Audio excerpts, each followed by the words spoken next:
안녕하세요. 주식과 경제 공부하는 주경재입니다. 주경재 TV에서는 리포트가 없는 종목들로 선정한 내용이며 종목 추천이 아닌 종목에 대한 다양한 정보를 공유하고자 합니다. 아직 움직이지 않은 종목을 발굴하는 시간이 되기를 기대합니다. 좋은 수익률에 보탬이 되기를 바라는 마음에 영상 시작하겠습니다. 본격적으로 들어가 보겠습니다. 지난 시간에 이어 오늘은 재무제표를 살펴보도록 하겠습니다. 이번 영상에서는 재무제표 분석, 차트 분석, 목표 주가 설정 이렇게 세 가지를 알아보도록 하겠습니다. 재무제표 중 종목 선정에 필요한 요소 몇 가지를 추려보았습니다. 매출 및 영업이익, 자산, 현금 흐름, 배당입니다. 매출 및 영업이익은 기업의 수익성과 성장성을 확인하고 자산은 자본과 부채의 합을 뜻하는데 이것으로 기업의 활동성과 안정성을 확인할 수 있습니다. 현금 흐름으로는 기업 패턴을 분석할 수 있는데 이 패턴으로 우량기업, 성장기업, 부실기업 등을 가려낼 수 있습니다. 배당은 어느 정도 주가 하락을 방어해 줄 수도 있기 때문에 투자의 안정성 측면으로 접근하시면 좋을 것 같습니다. 이 표는 제가 전자공시와 네이버증권 등 여러가지 투자 정보를 기반으로 중요한 정보를 요약한 표입니다. 아직까지 영화테크의 재무제표는 안정적인 흐름을 보이지 않고 있습니다. 특히 영업이익이나 당기 순이익의 경우 금액이 워낙 작기 때문에 영업이익 증가율 같은 경우 보시는 것처럼 폭발적인 성장을 하는 것처럼 보입니다. 하지만 금액이 너무 작아서 유의미한 상황은 아닙니다. 때문에 성장성이나 수익성이 정말 좋다고 보기는 어렵지만 많이 안 좋아 보이지는 않고 시총 규모가 작은 것에 비해 나쁘지 않아 보입니다. 지난 시간 확인한 것처럼 수주계약건들을 생각했을 때 앞으로 성장할 모습이 기대되는 기업입니다. 다음은 자산과 부채를 나타내는 표입니다. 이 표에서도 역시 엄청난 성장을 하거나 쇠퇴하는 모습이 보이지는 않고 있습니다. 매출 및 영업이익에 비해 나름대로 안정적인 모습을 보이고 있습니다. 100만원어치 물건을 판매하고 내 통장에 100만원이 입금되는 일수를 계산한 매출 채권 회전 일수도 40일에서 60일 수준으로 괜찮습니다. 재고자산 회전 일수도 약 3개월이면 재고를 털어낼 수 있기 때문에 길게 잡혀 있지 않습니다. 다만 아쉬운 점은 매입채무 회전일수가 매출채권 회전일수보다 짧다는 것입니다. 매입채무 회전일수는 내가 갚아야 할 돈, 매출채권 회전일수는 내가 받아야 할 돈입니다. 내가 갚아야 하는 돈은 최대한 늦게 주고 내가 받아야 할 돈은 최대한 빨리 받는 것이 좋은데 그 반대로 나타내기 때문에 현금 흐름이 긍정적이지 않습니다. 위에서 본 내용 중 무슨 회전율, 회전일수가 세 가지 나오는데 보시는 화면과 같이 되는 것이 기업의 긍정적입니다. 기본적으로 회전율이 높으면 회전일수가 낮아지고 회전율이 낮으면 회전일수가 올라갑니다. 재고자산 회전율이 높고 매출채권 회전율이 높고 매입채무 회전율은 낮출 수 있도록 기업에서는 노력해야 합니다. 식당도 테이블 회전율이 높아야 효율적인 것처럼 기업의 재고도 회전이 잘 되어야 합니다. 그렇다면 당연히 재고자산 회전일수가 낮아집니다. 매출채권 회전율은 내가 받아야 할 돈, 매입채무 회전율은 내가 갚아야 할 돈입니다. 예를 들어 매출채권과 매입채무 모두 100만원인데 매입채권 회전일수는 10일, 매입채무 회전일수는 20일이라면 10일간 100만원이 회사에 남아있는 것입니다.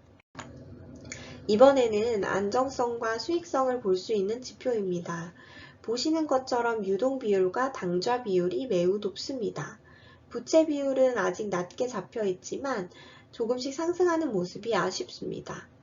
차입금 의존도 역시 여전히 낮지만 점차 상승하는 듯하여 다음 보고서에서 주의 깊게 살펴봐야 할 것 같습니다. 자본 유보율도 2020년까지는 1700% 수준이었는데 900% 밑으로 떨어졌습니다. 아직 유보율이 높지만 앞으로의 변화를 주목해야 할 것 같습니다.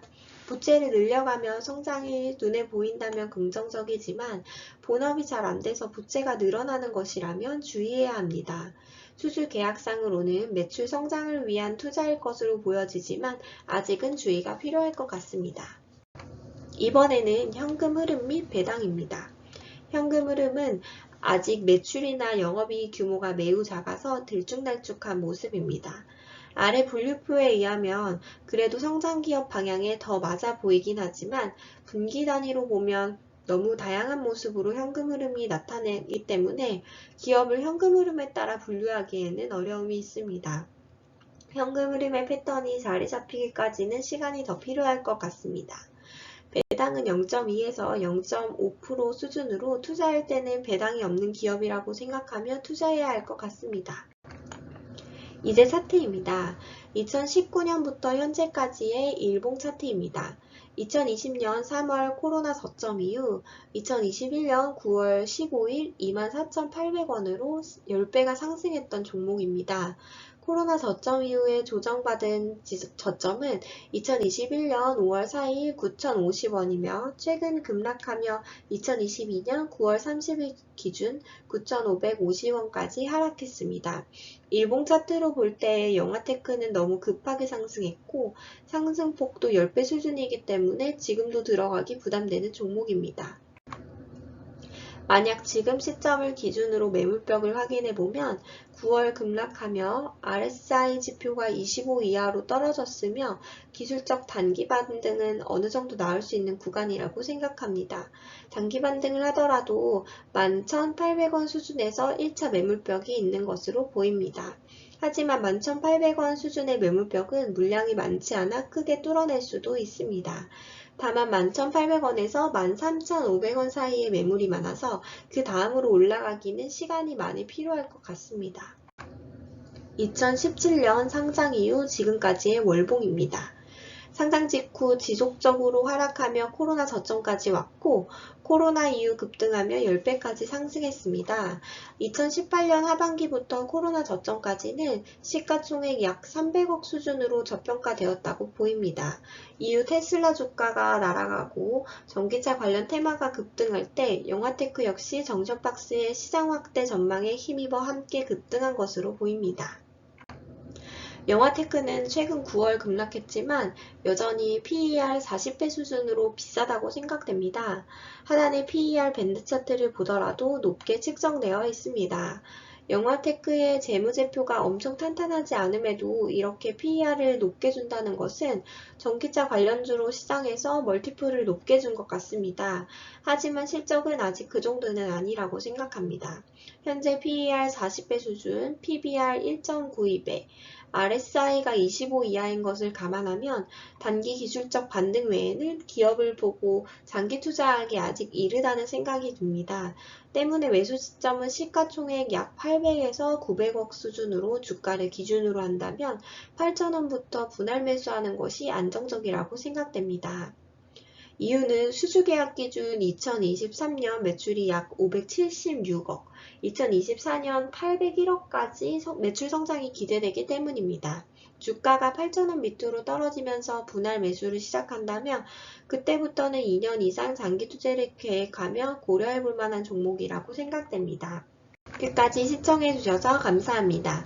앞으로도 증권사 리포트가 잘 나오지 않는 기업을 분석하고 함께 공부할 수 있도록 노력하겠습니다.